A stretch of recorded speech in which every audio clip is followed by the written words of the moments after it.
Olá, eu sou Andréa Moraes, médica especialista em reprodução humana. Hoje é mais um episódio do podcast que eu tô aqui com vocês, mas antes do tema de hoje, que vai ser sobre congelamento de óvulos, eu vou responder uma pergunta que me enviaram do podcast anterior, que foi sobre fertilização in vitro.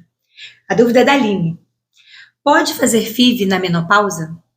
Gente, não dá para fazer na menopausa com nossos próprios óvulos, tá? Então a gente não consegue fazer o processo de fertilização in vitro usando os nossos óvulos na menopausa. Por quê? A menopausa é um período, um evento clínico, onde a gente está 1 ano já sem menstruar. Então a gente já não tem, a nossa reserva de óvulos já esgotou. Então não tem como a gente fazer uma fertilização com os nossos próprios óvulos.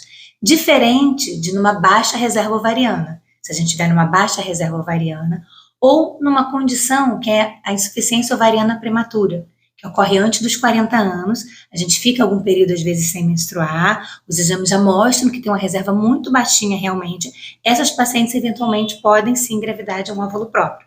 Agora, na menopausa mesmo, já estabelecida, na idade fisiológica, a idade correta da gente entrar na menopausa, não mais. A gente pode fazer sim uma fertilização compartilhada com óvulos adotados. A gente pode adotar óvulos e aí a gente pode engravidar através do procedimento, tá bom? Bom, então o episódio de hoje é sobre congelamento de óvulos. Então vou começar aqui falando sobre o que é o congelamento de óvulos e para quem é.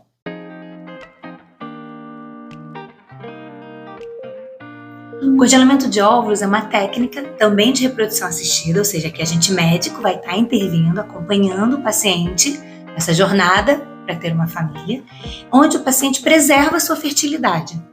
Para quê? Para decidir. É para quem não sabe se quer ter filhos, ou que já sabe que quer ter filhos mais tarde, quer ter tempo para decidir. Você preserva as suas opções, preserva o seu desejo ou não de engravidar no futuro. Então, para ter mais tempo, hoje em dia a gente fica mais tempo no mercado de trabalho, ou para quem ainda não encontrou um parceiro. Esses casos a gente chama de preservação da fertilidade social. Ou seja, existe um motivo nosso que a gente quer engravidar no nosso tempo, no momento em que a gente desejar, sem ter essa pressão na nossa cabeça. E existe a fertilização da fertilidade, que a gente chama de médica. Pacientes que têm um diagnóstico de câncer vão ser submetidas à quimioterapia, que vai causar uma diminuição da reserva no ovário, então essas pacientes podem fazer também a preservação da fertilidade, que a gente chama de oncopreservação. Eu separei aqui algumas dúvidas que me enviaram, então vou conversar com vocês um pouco sobre elas, que eu acho que deve ser uma dúvida comum de todo mundo. E existe uma idade limite para a gente fazer o congelamento de óvulos?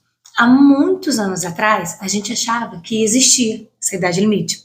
Há uns 10, 15 anos, a gente chegava um paciente de 40 anos, a gente não queria fazer o congelamento. Por quê? A gente sabe que a quantidade e a qualidade dos nossos óvulos diminui com a idade.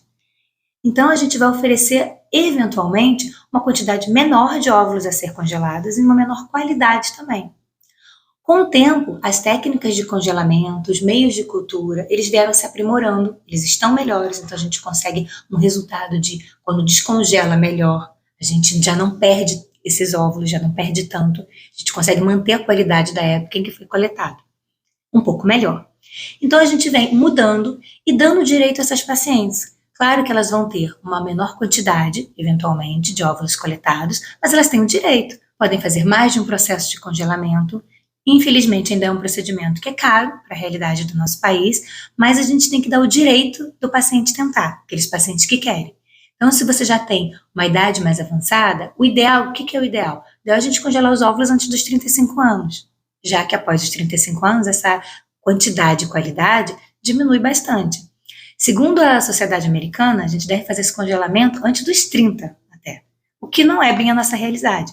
Mas se os pacientes já chegarem entre 30 e 35, a gente já consegue coletar uma quantidade maior de óvulos e com uma qualidade melhor. Mas não que após os 36 você não possa fazer. Você pode fazer, tem que vir para uma avaliação, a gente vai te avaliar, ver todos os teus exames, fazer estimulação e dependendo vai ter mais de um procedimento, vai congelar uma vez, ou mais uma etapa, 2, 3, o que for necessário. O que a gente só não pode tirar o direito do paciente, o seu direito de tentar e de congelar e preservar a sua fertilidade. Existe contraindicação para esse procedimento? Não existem contraindicações para o congelamento de óvulos, a não ser que não chegam a ser contraindicações, algumas complicações ou efeitos da estimulação ovariana, alguns pacientes que têm algumas doenças relacionadas ao sangue coagular mais, mas as pacientes a gente anticoagula, a gente vai ter todos os procedimentos necessários para eventuais complicações que possam ocorrer, mas uma contraindicação para quem vai congelar os óvulos a gente realmente não tem descrita. E os óvulos têm prazo de validade? Todo mundo pergunta, não tem, tá? Nossos óvulos podem ficar congelados a vida inteira. A técnica é uma técnica de vitrificação. Na realidade, a gente para a divisão celular do óvulo em uma determinada etapa. E aí ele fica ali. Quando a gente descongela, esses óvulos eles vão ter a mesma idade da época em que você congelou. Então, preservada a qualidade, tudo direitinho. E não afeta, depois desse descongelamento que a gente usar para tratamento, não afeta o embrião nem o bebê que vai nascer, depois desse procedimento.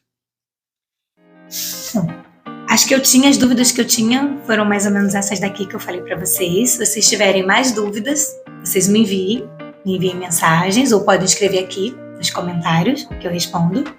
E não se esqueçam de curtir, comentar, compartilhar com as amigas que vocês acham que pode se beneficiar assistindo esse vídeo. E podem me seguir também no Instagram, tá bom? Até o próximo episódio.